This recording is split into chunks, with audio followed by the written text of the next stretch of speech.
এবার হৃদয়ের গভীর থেকে মনে মনে বলুন, আল্লাহ মহান, আল্লাহ মহান, আল্লাহ মহান, সর্ববিষয়ে সর্বশক্তিমান, তিনি একক ও অদ্বিতীয়, তিনি একমাত্র উপাস্য।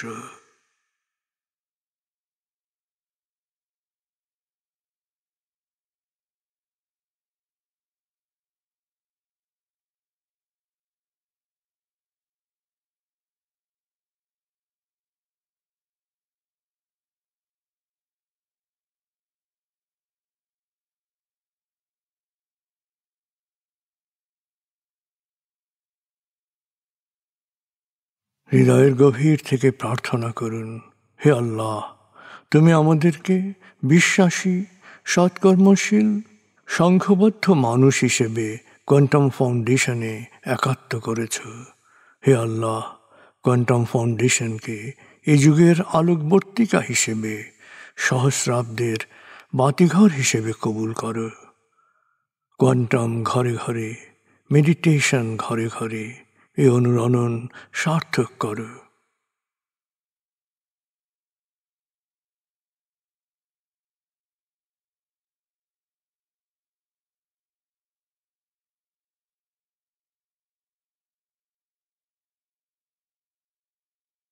হে আল্লাহ, হে দয়াময়, হে মেহেরবান, কোয়ান্টাম ফাউন্ডেশনের সকল কার্যক্রম, শিক্ষা সেবা, শুদ্ধাচার, রক্তদান, এতিমান, প্রবীণ সেবা, চিকিৎসা সেবা, খতনা, মাতৃমঙ্গল, দাফন, কোয়ান্টাম মেথড কোর্স, এই সমস্ত কার্যক্রমকে সদকায়ে জারিয়া হিসেবে কবুল করো। এই কার্যক্রমে যারা সেবা দিয়েছেন তাদের সবার জীবনকে বরকতময়, প্রশান্তিময় করে দাও।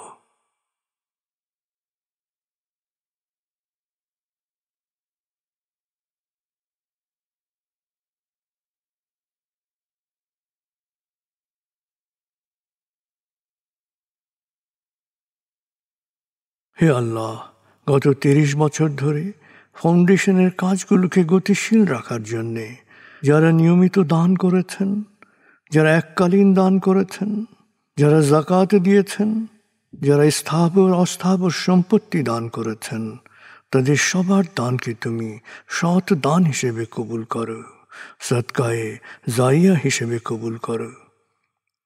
তাদের পরিবারে সুখ ও প্রশান্তি দান করো, তাদের ধন সম্পত্তিতে বরকত দান করো।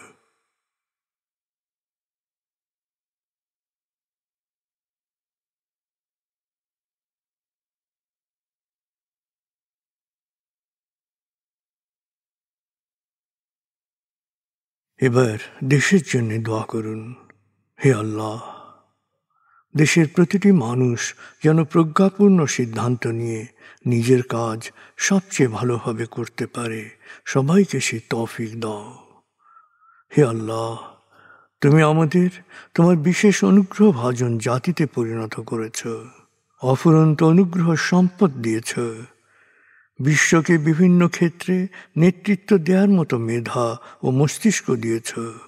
আমরা যেন ভালো মানুষ, ভালো দেশে রূপান্তরিত হতে পারি, আমাদের সেই তৌফিক দাও।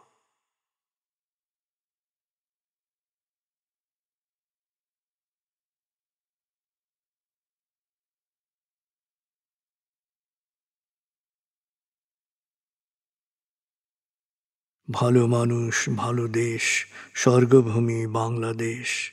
ভালো মানুষ, ভালো দেশ, স্বর্গভূমি বাংলাদেশ। ভালো মানুষ, ভালো দেশ, স্বর্গভূমি বাংলাদেশ। দেশের জন্যে প্রার্থনা করুন। দেশকে যেমন দেখতে চান সেভাবে প্রার্থনা করুন।